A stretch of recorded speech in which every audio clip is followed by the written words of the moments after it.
education system to try to win more of the lucrative student dollar. Saifuddin Abdullah is Malaysia's Deputy Higher Education Minister, and he spoke with Kate Arnott. Saifuddin Abdullah, welcome to the program. Thank you. Malaysia has launched an education blueprint calling for improved performance from students and teachers. What do you think the consequences will be if there's no improvement? Well, the problem is we will go down in the ranking, PISA ranking, and as compared to other developed countries and even less developed countries. And it is only for the better. We are going to embark upon becoming a high-income country.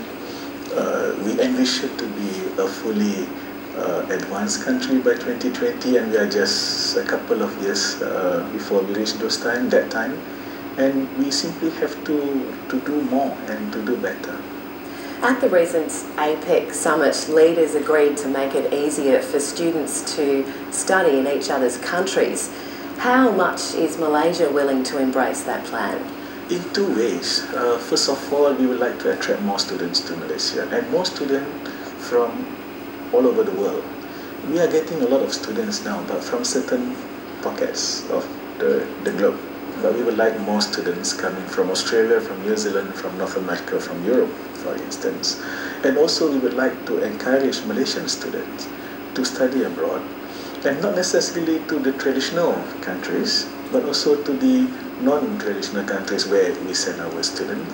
I think we have a lot to learn from each other, and we are actually encouraging students and universities to do real exchange program. Say for instance, Malaysian students can come and do 1 semester or 2 semesters in Australian university and vice versa, and you get equal credit transfer. That will bring a lot of value addedness to not only about the class and the study and what you learn, but also your exposure to the real world. There are reports the Teachers Foundation of Malaysia organised seminars to teach parents how to spot signs of homosexuality in children. Is the government supporting this program? Not at all. I have heard my colleague making statement that this is not something that the Ministry of Education or my ministry endorse. I personally think that it is a sad thing. I regret that this thing ever took place in the first place. I don't think it is our business to go after people who I mean, for whatever reason. It's about choice. I think our interest and our aim in education is nurturing good men and good women, and hopefully they become good workers and so on and so forth. Not about becoming moral police, something like that. Yeah. Is homosexuality illegal in Malaysia? It is not. As in law, it is also perhaps not morally accepted by many. But having said that, I don't think we should even go beyond what people want to feel about it. I mean, there's no way, for me, there's no way, and we shouldn't at all start thinking about policing the matter. I think it's about people's choice. Yes, there are people who are religious. I, for instance, may not agree about it, but that's my choice. But if other people think something else, that's their choice, and we have to live with it, and we have to be able to console each other and to persuade each other and to articulate the issue. But definitely, guidelines and rules and regulation is not the way to go. Turning to the national election, when do you think the Prime Minister will call the poll? After we dissolve Parliament. But I think, jokes aside, chances is, to me, is either end of the year, but that is the monsoon season. So perhaps it's early next year. The term ends in April, so we still have a few more months to go. There have been a number of large demonstrations against the government in Malaysia over the past few years, and a lot of young people have attended these demonstrations. Do you think your party, UMNO, has lost touch? I don't think we have lost touch, but perhaps we have not done enough. there are quite a number of us who are very engaging with the young people. We consult with them, but the point is, it's not just about seeing the young people, but listening, and not just listening, but also hearing and recognizing their voices, their talents, their roles, and that they want their issues to be addressed in a manner that is suitable to them and not to us. It's no longer top-bottom, but it should be at par.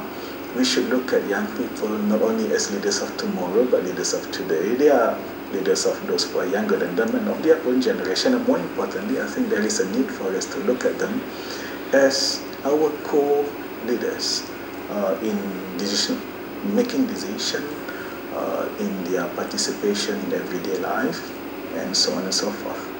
Young people in particular are concerned about changes to a law, the Evidence Act, which critics say will restrict free speech online. Do you think these changes should be reviewed? Well, I'm one of those who are against the amendment and the insertion of Section 114A of the Evidence Act. But as for now, the Cabinet remain status quo, and I think they are trying to consult the stakeholders. But the point is, I think this is about the way we look at the law. I think what the public and the stakeholders are asking for is for it to be reworded so that it is very clear that we are only going after the original publisher, the original author of whatever that is considered bad in as far as what is being published on the internet is concerned. Or another way of looking at it, to ensure that whoever that is a third-party participant, a bystander, will not be persecuted. I think this is the kind of issues that people are looking at. Yeah. Finally, your seat is in the state of Pahang, where a rare earths plant is being built by an Australian company. There are a lot of concerns about environmental risks at that plant. Do you have concerns about it? There are two things about Linus in Pahang. First of all, I think scientific evidences are showing that the problems are not as being mentioned by many people. But second of all, I think on our side is a PR exercise. I think if we are able to handle it better, we didn't start very well on it. We took a political stance, which was not, I suppose, the best way to handle this issue. We should have been scientific and professional from day one, but I think we realize it now. I think there is now a lot of effort being taken by the state government and also various other agencies of the national federal government to actually explain the issue in a more professional manner. And I think slowly but surely we are gaining ground. But yes, it is a concern to a certain extent, especially to MPs like me in Pahang. Saifuddin Abdullah, that's all we've got time for. Thanks for joining the program. Thank you for having me.